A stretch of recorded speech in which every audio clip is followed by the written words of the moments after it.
దేవుని బిడ్డలారా, ఎందుకు దేవుని స్తుతించాలి తెలుసా? రాజుల మొదటి గ్రంథం 8వ అధ్యాయం 56వ వచనం. ఎట్లనగా తాను చేసిన వాగ్దానమంతటిని బట్టి ఇజ్రాయేలులకు తన జనులకు నెమ్మది దయచేసిన యెహోవాకు స్తోత్రము కలిగియుండునుగాక.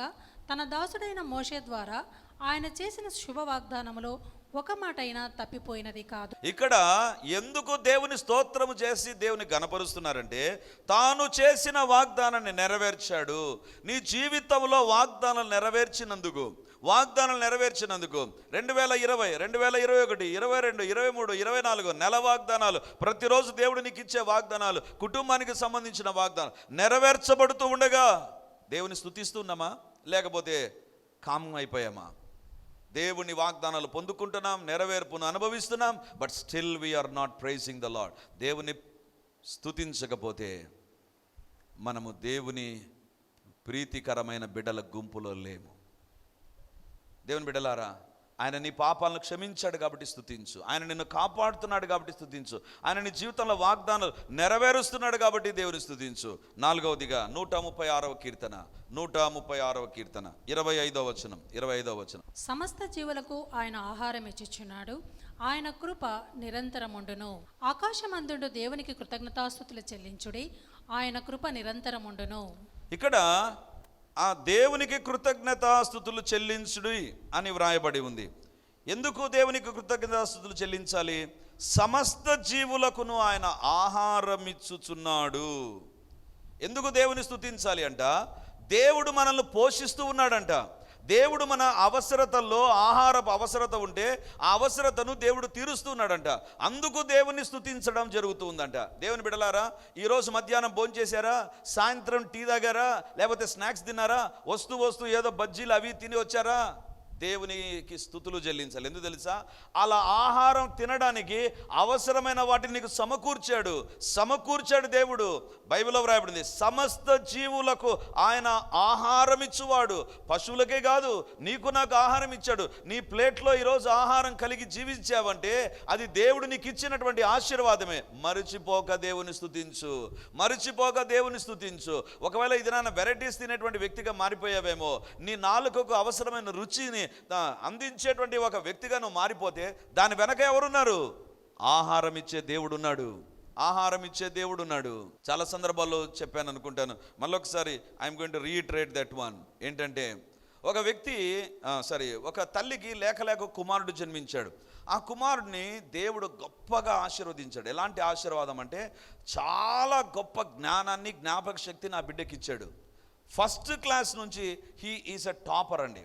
ఎంతగా దేవుడు ఆ బిడ్డను ఆశీర్వదించాడు, అంతగా బిడ్డను దీవించాడు. కానీ వాళ్ళమ్మ చెప్పేటువంటిది, నాన్న దేవుడు నీకు ఆ జ్ఞానం ఇచ్చాడు, తెలివితేటలు ఇచ్చాడురా, దేవుని దగ్గర నమ్మకం ఉండాలి. ఏంది మమ్మీ భలే చెప్తావు నువ్వు? ఇది జ్ఞానం దేవుడు ఎట్లా ఇస్తాడు మమ్మీ? ఏం మాట్లాడుతున్నాను? నేను చదువుతాను, నేను కష్టపడి చదువుతాను, నేను పరీక్ష రాస్తాను, నాకు మార్కులు వస్తాయి. దేవుడు ఎక్కడున్నాడా? భలే చెప్తాను, గమ్మునుండి మమ్మీ, దేవుడు లేడు, ఏం లేదు, కష్టపడి చదువుతున్నాను అని వాళ్ళ అమ్మతో వితండవాదం చేసేటువంటి వాడు.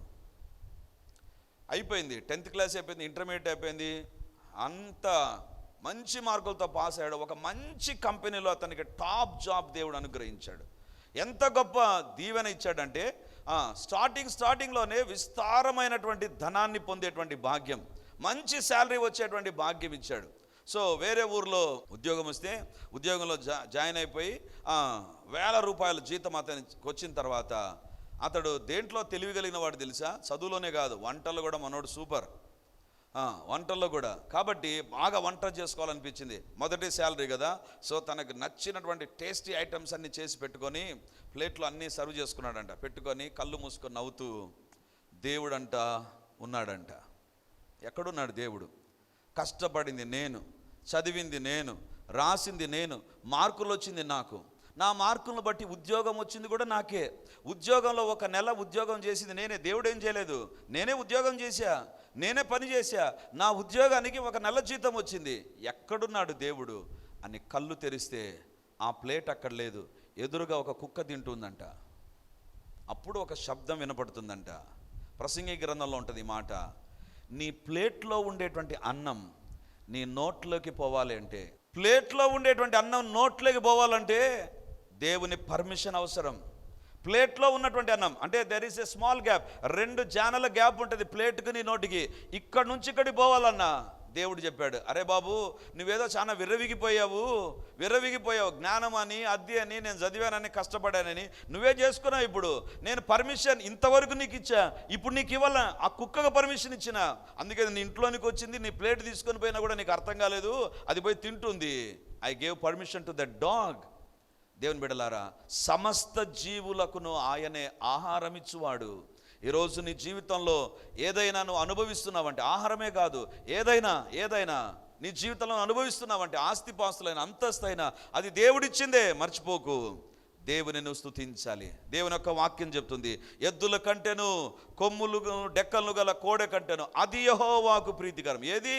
దేవుని స్తుతించడం.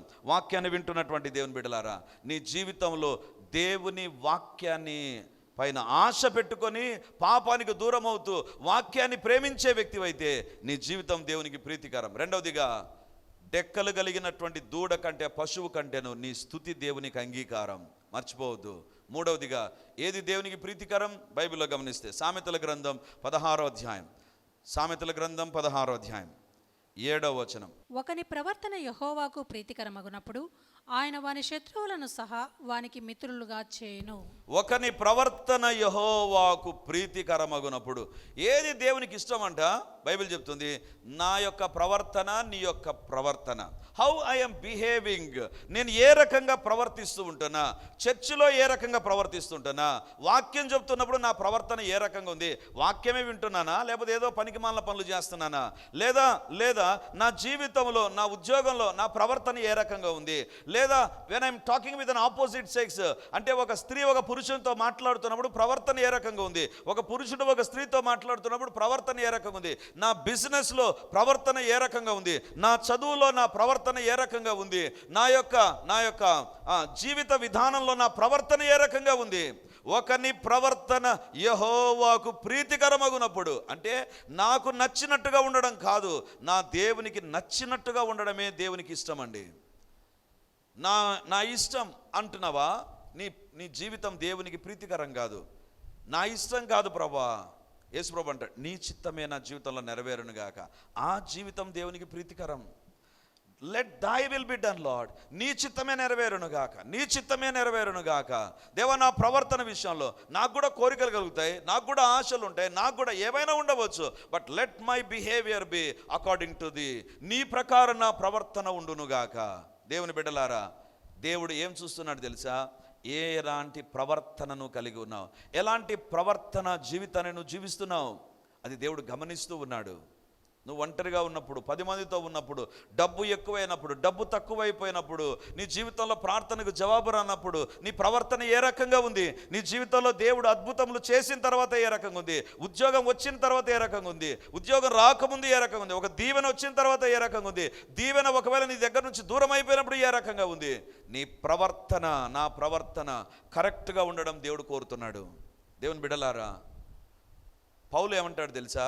నేను ఉపద్రవంలో ఉండనెరుగుదును, సమృద్ధిలో ఉండనెరుగుదును, వస్త్రము కలిగి ఉండనెరుగుదును, వస్త్రహీనుడై ఉండనెరుగుదును, ఆకలితో, అంటే ప్రతి విషయంలో ఆ పౌలును దేవుడు తీసుకొని వెళ్ళాడు. ప్రతి విషయంలో దేవునికి ప్రీతికరమైన ప్రవర్తనే జీవించాడు.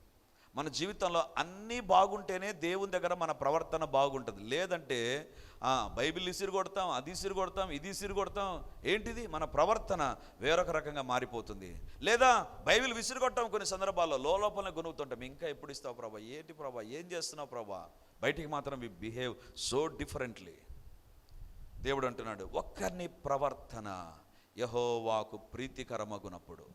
దేవుని బిడ్డలారా, మన జీవితాలను మనం పరీక్షించుకుందాం. మన ప్రవర్తన ఏ రకంగా ఉంది? దేవునికి ప్రీతికరమైన ప్రవర్తనగా ఉందా లేదా? నాలుగవదిగా యెషయా గ్రంథం 58వ అధ్యాయం 5వ వచనం. అట్టి ఉపవాసము నాకు అనుకూలమా? మనుషుడు తన ప్రాణమును బాధపరచుకొనవలసిన దినము అట్టిదేనా? ఒకడు జమ్ము వలె తల వంచుకొని గోనెపట్ట కట్టుకొని బూడిద పరుచుకొని కూర్చునుట ఉపవాసమా? అట్టి ఉపవాసము యెహోవాకు ప్రీతికరమని మీరనుకొందురా? దేవుని బిడ్డలారా, ఉపవాసము కూడా దేవునికి ప్రీతికరంగా ఉండాలంట. అసలు ఉపవాసం చేయడమే దేవుని వాక్య ప్రకారం కదా.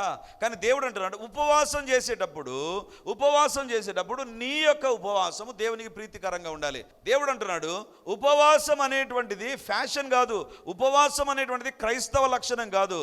మంచిదే, అది క్రైస్తవ లక్షణమే, ఉండడం మంచిదే.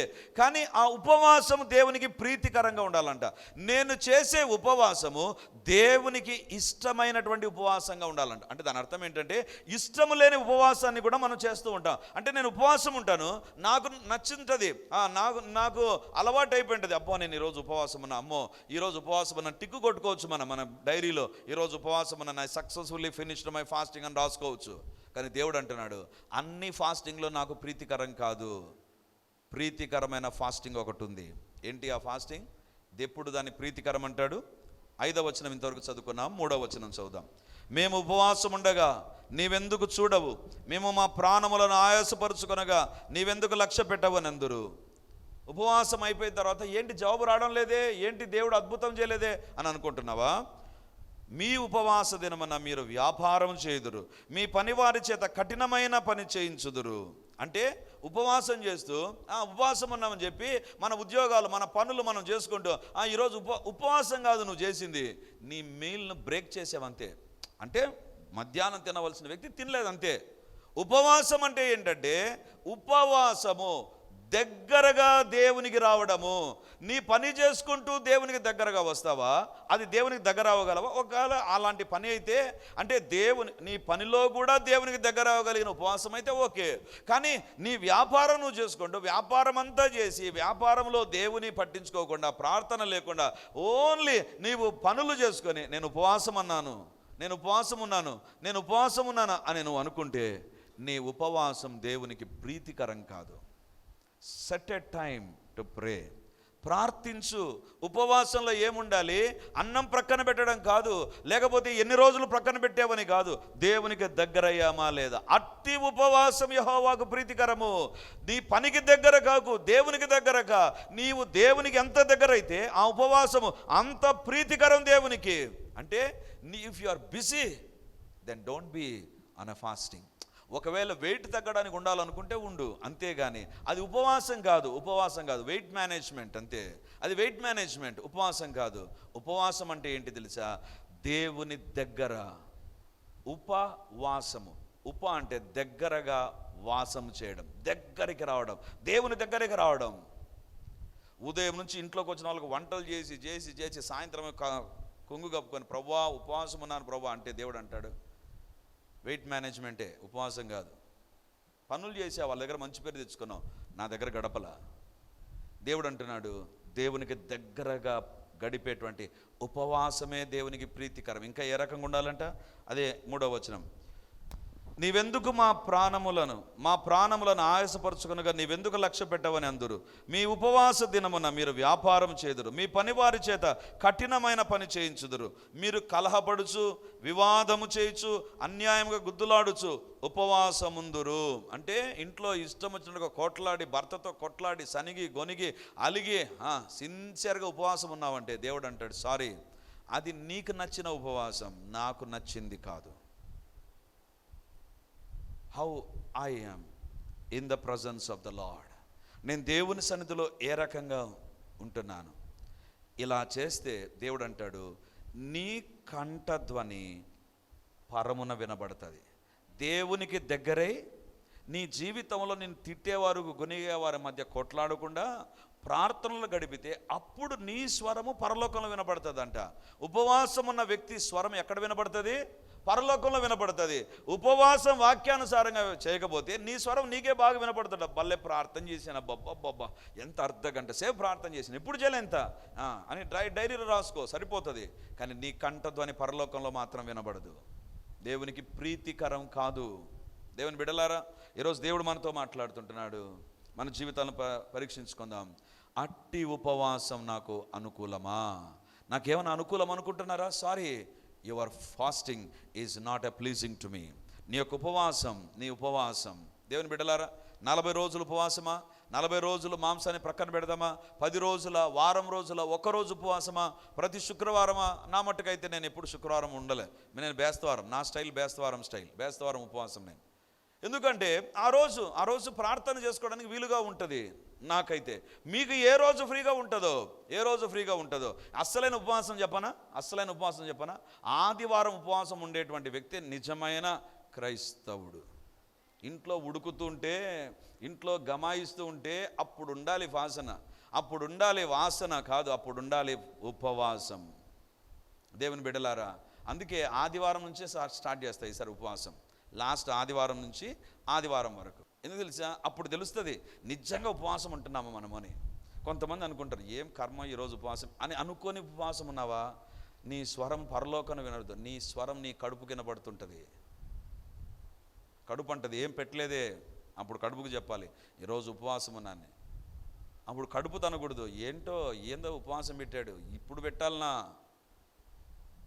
దేవుని బిడ్డలారా, నీ స్వరము పరలోకంలో వినబడాలి అంటే దేవునికి ప్రీతికరమైన ఉపవాసం మనం చేయాలి. చివరిదిగా రోమీయులకు రాసిన పత్రిక 15వ అధ్యాయం 15వ వచనం. ఆయనను అన్యజనులను అను అర్పణ పరిశుద్ధాత్మ వలన పరిశుద్ధపరచబడి ప్రీతికరమగునట్లు నేను సువార్త విషయమై యాజక ధర్మము జరిగించుచు దేవుని చేత నాకు అనుగ్రహింపబడిన కృపను బట్టి అన్యజనుల నిమిత్తము యేసుక్రీస్తు పరిచారకుడయ్యాడంట. యేసు ప్రభువుకు సేవకుడుగా పౌలు మారాడంట. ఇప్పుడు పౌలు అంటున్నాడు, నా సేవ దేవునికి ప్రీతికరమైన సేవగా ఉంది. ఎందుకు పౌలా నీ సేవను నువ్వే మెచ్చుకుంటున్నావు అంటే దానికి కారణం ఒకటి ఉంది. అన్యజనులు అనే అర్పణ పరిశుద్ధాత్మ వలన పరిశుద్ధపరచబడి ప్రీతికరమగునట్లు నేను సువార్త విషయమై యాజక ధర్మము జరిగించుచున్నాను. అంటే దేవుని పరిచర్యలో ఒకటి ఉండాలి. ఏంటి తెలుసా? అన్యులను ప్రభు కోసం సంపాదించాలి, అన్యుల దగ్గరికి వెళ్ళి సువార్తను అందించాలి. Your preaching, your ministry should not be bounded to the church premises. కేవలం సంఘానికి పరిమితమైతే అది దేవునికి ప్రీతికరమైన సేవ అని అనుకోవచ్చు. కానీ దేవుడు అంటున్నాడు అన్యజనులు అని అర్పణ. దేవుని బిడ్డలారా, యేసు ప్రభు 3.5 సంవత్సరాలు ఇశ్రాయేల్ దేశంలో తెగ తిరిగేశాడు, ఇశ్రాయేలు ప్రజలలో మధ్య పరిచర్య జరిగించాడు. కానీ శిష్యులకు ఏమంటాడు తెలుసా? ఇక్కడ తిరగద్దు, నేను చేశాను పరిచర్య, ఇక్కడ పరిచర్యను రుచి చూసిన వాళ్ళు ఉన్నారు, కాబట్టి మీరు బూదిగంతాలకు వెళ్ళండి. Why we are going to villages? ఎందుకు విలేజ్లోకి వెళుతుంటున్నాం? ఎవరు అక్కడికి వెళ్ళరు, ఎవరు ఇష్టపడతారు అంటే ఇది నా లైవ్లు ఇష్టము. ఒక సెల్ ఫోన్ పెట్టుకొని కూర్చొని 5 నిమిషాలు వాక్యం చెప్పి మనం లైవ్ ఇచ్చేసామనేటువంటి సాటిస్ఫాక్షన్ రావచ్చు. But there is a ministry. అదేంటంటే అన్యజనులు అను అర్పణ. అంత్య దినములలో అన్యజనులు ప్రవాహముగా నీ దగ్గరకు వస్తారు. అంటే చర్చికి దేవుని దగ్గరికి రావాలి. దేవుని బిడ్డలారా, మనం నాతో పాటు గ్రామ పరిచయకు వచ్చేటువంటి వారు చూస్తూ ఉంటారు. వచ్చినటువంటి ప్రతి ఒక్కరు కన్నీరు గారుస్తూ దేవుని దగ్గర పాపాలు ఒప్పుకుంటారండి. నాకు అనిపిస్తుంది, దేవా we are not moving to the పెద్ద గ్రౌండ్స్లోకి మేము వెళ్ళడం లేదు, బట్ అన్యజనులు నీ దగ్గరికి వచ్చేటువంటి భాగ్యం. ఏ వీధిలో సువార్త వినబడదో ఆ వీధిలోనికి మనం వెళ్ళి సువార్తను ప్రకటించాం క్రిస్మస్ సీజన్లో. ఎందుకు క్రైస్తవ కుటుంబాలకు వెళ్ళి హ్యాపీ క్రిస్మస్ చెప్పే వాళ్ళు ఉన్నారు, కానీ అన్యుల దగ్గరికి వెళ్ళి ప్రకటించేవారు లేరు కదా. దేవుని బిడ్డలారా, అన్యజనులు అను అర్పణ పరిశుద్ధాత్మ వలన పరిశుద్ధపరచబడి ప్రీతికరమగునట్లు. ఎంతమంది అన్యులను ప్రభు కోసం సంపాదిస్తుంటున్నాం, ఎంతమంది తెలియబడని గ్రామాలకు మనం వెళుతుంటున్నాం. గ్రామ పరిచర్య అనుకున్నప్పుడు ఫస్ట్ నేను ప్రారంభించింది, దేవుడు మాకు భారం ఇచ్చింది ఎక్కడంటే మా సొంత ఊరు, మా సొంత గ్రామం సిద్ధవటంలో ఉండేటువంటి ప్రతి విలేజ్, చుట్టుపక్కల ఉండే ప్రతి విలేజ్ని కవర్ చేశాం. అప్పుడు తెలిసింది, ఒక విలేజ్కి వెళితే విలేజ్కి మీటింగ్ అయిపోయి వచ్చిన తర్వాత ఒక పాస్టర్ గారు నాకు ఫోన్ చేశారు. అక్కడ మనం మీటింగ్కి వెళ్ళామని తెలిసి, బ్రదర్ మీరు అక్కడ పరిచర్య చేశారా? అవునండి చేశాను. పరిచర్యకు ప్రజలు వచ్చారు. పరిచర్య బాగా జరిగిందా? మీకేం కాలేదా? ఎందుకు అడుగుతున్నారు ఇట్లా? పరిచర్య బాగా జరిగిందా? అందరు వచ్చారా? మీకేం కాలేదా? ఆ గ్రామంలో అసలు పరిచర్య జరగడానికి ఒప్పుకోరు, వస్తే కొడతారు. You are the first person to enter in to that village. ఆ గ్రామంలోనికి వెళ్ళిన మొట్టమొదటి పరిచర్య మనది. ఎక్కడ? కడప నుంచి 20 కిలోమీటర్ల దూరంలో. దేవుని బిడ్డలారా, ఈరోజు దేవుడు అడుగుతుంటున్నాడు నీ జీవితంలో, I'm not talking about the ministry గురించి డబ్బా కొట్టడం లేదు నేను ఇక్కడ. నీ ద్వారా ఎంతమంది అన్యులు దేవుని దగ్గరకు వచ్చారు? అది దేవునికి ప్రీతికరం. నువ్వు బైబిల్ పట్టుకొని పాటల పుస్తకం పట్టుకొని నేరుగా ఇక్కడ రావచ్చు, మంచిదే. నీ ద్వారా ఎంతమంది దేవుని దగ్గరకు వచ్చారు? ఆ అకౌంట్ ఏమైనా ఓపెన్ చేసుకున్నావా లేదా? అది దేవునికి ప్రీతికరమైనటువంటి సేవ. నేను వచ్చేసాను, నేను సేవలో ఉన్నాను, నేను సేవలో పార్టిసిపేట్ చేశాను, ఈరోజు దేవుని స్తుతించాను, మంచిదే. నీ దగ్గరకు వచ్చిన వారిని ఎంతమందిని ప్రభు దగ్గరికి నడిపించావు? ఎంతమందిని ప్రభు దగ్గరికి నడిపించావు? అన్యులు నీకు ఫ్రెండ్స్గా ఉన్నారు, వారిని దేవుని దగ్గరికి నడిపించడానికి అవకాశం వచ్చినప్పుడు దాన్ని సద్వినియోగం చేసుకున్నావా, దుర్వినియోగం చేసుకున్నావా? నీ ద్వారా ఎంతమంది అన్యులు ప్రభు దగ్గరకు వచ్చారు? దేవుని బిడ్డలారా, ఆయా సందర్భాల్లో సాతాన్ అంటాడు, సుధీర్ ఏంటి వాళ్ళు ఇక్కడి నుంచి అక్కడికి వెళ్ళిపోయారే, I don't bother about that. నేను సాతాన్తో ఏమంటాను తెలుసా? కడపలో లక్షల మంది ఉన్నారు, వాళ్ళు కావాలి. దేవుని బిడ్డలారా, మన జీవితంలో మనం తెలుసుకోవాలి, అన్యజనులు అనే అర్పణ పరిశుద్ధాత్మ వలన పరిశుద్ధపరచబడి దేవునికి ప్రీతికరంగా ఉండాలి. ఈరోజు దేవుడు అడుగుతుంటున్నాడు, నీ ద్వారా నా ద్వారా ఏమైనా అన్యజనులు దేవుని దగ్గరికి వచ్చారా? నీ అన్య స్నేహితునికి, నువ్వు బాగా ఇష్టపడేటువంటి వ్యక్తికి ఎప్పుడైనా నీ నోరు తెరిచి దేవుని గురించి చెప్పావా? చెప్పకపోతే నీ సేవ దేవునికి ప్రీతికరము కాదు. దేవుడు అంటున్నాడు, ఎఫెసీ సంఘమా, మీరు ప్రీతికరమైన వ్యక్తులుగా దేవునికి కనపడాలి అంటే you must be like that. దేవునికి స్తోత్రం. ఈ దినానికి కూడా ఎఫెసు అనే ప్రాంతానికి మీరు వెళితే అక్కడ సంఘము కాదు సంఘాలు ఉన్నాయి. ఎందుకు? ఆ ప్రజలు ఆ దినాన పరిచర్య జరిగించారు, విస్తారమైన పరిచర్య జరిగించారు. పౌలు చెరసాల్లోనికి వెళ్ళాడు, మరి సంఘం ఏ రకంగా వృద్ధి చెందింది? అక్కడ స్థానికంగా ఉన్నటువంటి వారిని బట్టి. ఈరోజు దేవుడు మనతో మాట్లాడుతుంటున్నాడు. మన జీవితాలు మనం పరీక్షించుకుందాం. మనం తినుచు త్రాగుచు సరంబి వేసి నెలలో నివసించుటకు ఇది సమయమా? మధ్యాహ్నం మంచిగా భోంచేసాం, రాత్రి కూడా మంచిగా భోంచేసి పడుకుంటున్నాం. కానీ దేవుడు అడుగుతున్నాడు, నీకు ఆహారం ఇచ్చి నేను పాపాలను క్షమించి నేను నా బిడ్డగా చేసుకున్నది తిని పండుకోమనడానికి కాదు. ఎంతమంది ప్రభువు కోసం సంపాదించావు, ప్రార్థన చేసావు. దేవుని బిడ్డలారా, last Friday was all night prayer. దేనికోసం ఎక్కువగా ప్రార్థన చేశాం? మన కుటుంబాల కోసం మనం ప్రార్థన చేసింది ఒక గంటే. మిగిలిన గంటలన్నీ దేనికోసం? ఇతరుల కోసమే. ఎందుకు తెలుసా? అది దేవునికి ప్రీతికరమైనటువంటిది, అది దేవునికి ఇష్టమైనటువంటిది. ఆ రకమైనటువంటి జీవితాన్ని మనం జీవించాలి. చివరిదిగా దేవునికి ప్రీతికరమైనది ఏంటి తెలుసా? కొరింథీయులకు రాసిన 2వ పత్రిక 8వ అధ్యాయం 11-12 వచనాలు చదువుకొని, కావున తలపెట్టుటకు సిద్ధమైన మనస్సు మీలో ఎలాగూ కలిగెనో అలాగే మీ కలిమి కొలది సంపూర్తి ఎగనట్లు మీరు ఈ కార్యమును ఇప్పుడు నెరవేర్చుడి. మొదట ఒకడు సిద్ధమైన మనసు కలిగి ఉంటే శక్తికి మించి కాదు, కానీ కలిమి కొలది ఇచ్చినది ప్రీతికరమవును. కలిమి కొలది ఇచ్చినదే దేవునికి ప్రీతికరమగును. బైబిల్లో చెప్తుంది, నీ జీవితంలో దేవునికి ఇవ్వాలి, దేవుని సేవకి ఇవ్వాలి అనేటువంటిది ఏ రకంగా ఉండాలి తెలుసా? 2 కండిషన్స్ దేవుడు పెడుతున్నాడు అక్కడ. మొదట ఒకడు సిద్ధ మనస్సు కలిగి, నేను దేవునికి ఇవ్వాలి. ఒక మనస్సు ఉండాలి, దేవునికి ఇచ్చే మనస్సు ఉండాలి. దేవుని దగ్గర పొందుకునే మనసే కాదు, దేవునికి ఇచ్చే మనసు కూడా ఉండాలి. ఇచ్చే మనసుతో దేవునికి ఇవ్వు అంటే మనసులో బాధపడుతూ, అబ్బా దేవునికి ఇస్తే ఎట్లబ్బా, దేవునికి ఇస్తే ఎలాబ్బా, నాకే లేదు కదా, దేవునికి ఇస్తే ఎట్లా, దేవునికి ఎవరో ఒకరు ఇస్తారులే, నాకెవరు ఇస్తారు, నాకెవరు, అలా కాదు. నీ మనస్సులో ఫస్ట్ సిద్ధపడు, నేను ఇవ్వాలి దేవునికి, నా జీవితంలో కష్టం ఉన్నా దేవునికి నేను ఇవ్వాలి. సిద్ధ మనసుతో దేవునికి ఇస్తే అది ప్రీతికరం అంట. That is number 1. నెంబర్ 2, శక్తికి మించింది కాదు, కలిమి కొలిది ఇచ్చినది. శక్తికి మించింది వద్దు. నీ దగ్గర 100 రూపాయలు ఉంటే 1000 రూపాయలు ఇస్తానని చెప్పకు. నీ శక్తికి మించిందే ఇవ్వు దేవునికి, మనస్ఫూర్తిగా ఇవ్వు, సంతోషంగా ఇవ్వు, సిద్ధ మనసు ఇవ్వు. అది దేవునికి ప్రీతికరం. దేవుని బిడ్డలారా, ఒకవేళ నీకు విశ్వాసం కలిగి, దేవా నా జీవితంలో నేను నీ సేవకి ఇస్తాను ప్రభా అనేటువంటి ఒక కోరిక కలిగి నీవు శ్రేష్టమైనటువంటిది ఇవ్వలేకపోతే, ఒకసారి ఒక సహోదరు నా దగ్గరకు వచ్చింది, నా చేతుల్లో ఏదో పెట్టిందండి. నేను అనుకున్నాను కాదు ఏదో కుచ్చుకుంటుంది నా చేతికి. ఏంటి అని చూస్తే ఆమె కమ్మలు నా చేతుల్లో పెట్టి, అయ్యా నా దగ్గర డబ్బు లేదు, కానీ ప్రార్థన చేస్తుంటే ఈ కమ్మలు దేవునికి ఇవ్వమని చెప్పింది. నేను అడిగాను, అమ్మా నిజంగా మీ ఇంట్లో వాళ్ళకి తెలిసే ఇస్తున్నావా? ఇస్తున్నానయ్యా. సిద్ధ మనసు. ఆమె దగ్గర వేరొకటి ఇవ్వడానికి లేదు.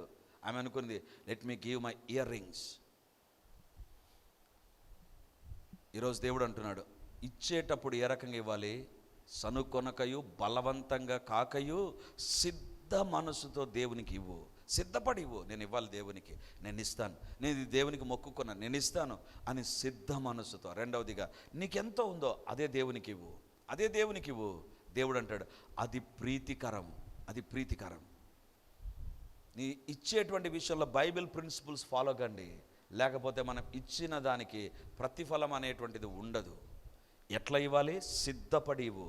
ఈరోజు కానుక ఇస్తున్నావా?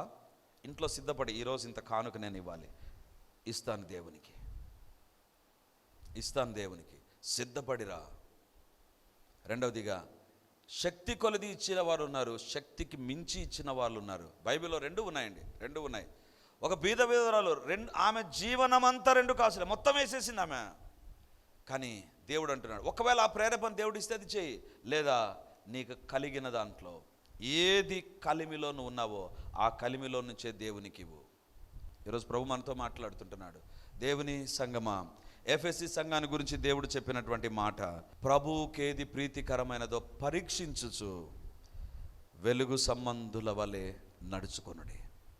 అంటే ఒక పరీక్ష, ఆ తర్వాత వాక్య వెలుగులోకి రావడం. నేను పరీక్షించుకోవడం, వాక్య వెలుగులోనికి రావడం. మొదటిగా వాక్యమును నీవు ప్రేమించి వాక్యానికి లోబడి వాక్యం పైన ఆశ పెట్టుకోవడం దేవునికి ప్రీతికరం. రెండవదిగా బలులు అర్పించుట కంటే దేవునికి స్తుతులు చెల్లించడం దేవునికి ప్రీతికరం. మూడవదిగా నీ ప్రవర్తన విషయంలో జాగ్రత్త కలిగి జీవించడం దేవునికి ప్రీతికరమైనటువంటిది.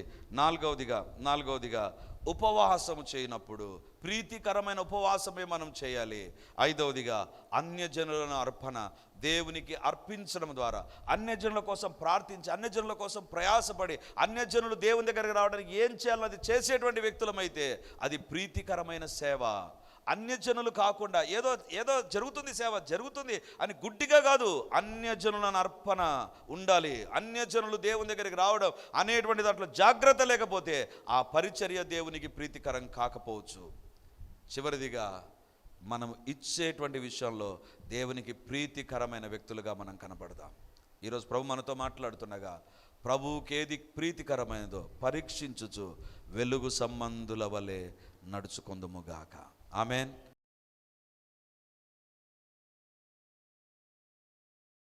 అందరం ప్రార్థన చేద్దాం. దేవుడు నీ దగ్గర ప్రీతికరమైన లైఫ్ స్టైల్ ఎక్స్పెక్ట్ చేస్తుంటున్నాడు. Don't be satisfied and don't evaluate yourself. నేను నీవే అంచనా వేసుకోవద్దు. వాక్యం ఏం చెప్తుందో ఆ రకంగా ఉండడానికి మనం దేవుని దగ్గర ప్రార్థన చేద్దాం. హల్లెలూయా, హల్లెలూయా, హల్లెలూయా.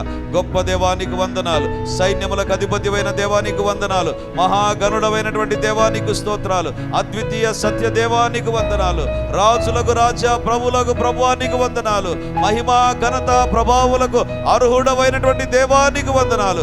దేవానికి ప్రీతికరమైన వ్యక్తులుగా మేము ఉండాలని ఈరోజు మాతో మీరు మాట్లాడినందుకు వందనాలు ప్రభా. యేసయ్యా, మా జీవితాలు మీకు ప్రీతికరముగా ఉండునట్లుగా కృప చూపండి ప్రభా. ఎక్కడ మా జీవితాలు మీకు అసహ్యకరంగా, తన్ని బాధకరంగా, దుఃఖకరంగా, తన్ని మీరు నొచ్చుకొని తన్ని మా విషయాల్లో తన్ని ఎంతగానో వరి అయ్యేటువంటి విధానంలో మా జీవితాలు ఉన్నాయో, మీ శిలువ రక్తం మమ్మల్ని కడుగునుగాక. దేవునికి ప్రీతికరమైన వ్యక్తులుగా మమ్మల్ని మేము పరీక్షించుకుంటూ ఉందము గాక. మేము చేసేటువంటిది, మేము ఆలోచించేది, మేము జరిగించే ప్రతి కార్యం ఎక్కడ నీ వాక్యానికి వ్యతిరేకంగా ఉందో పరీక్షించుకుందుము గాక. ఎక్కడ నీకు వ్యతిరేకంగా మేము ఉన్నామో, వాక్యములోనైనా, స్తుతిలోనైనా, సేవలోనైనా, తన ప్రవర్తనలోనైనా, ఉపవాసంలోనైనా మేము మీకు ఇచ్చే విషయంలో ఎక్కడ మీకు ప్రీతికరంగా లేమో అక్కడ మీ రక్తం మమ్మల్ని కడుగునుగాక. మా జీవితాలు మార్చబడునుగాక. అంధకార శక్తులను, అపవిత్రాత్మ క్రియలను యేసు నామమందు బంధిస్తూ ఉంటున్నాము.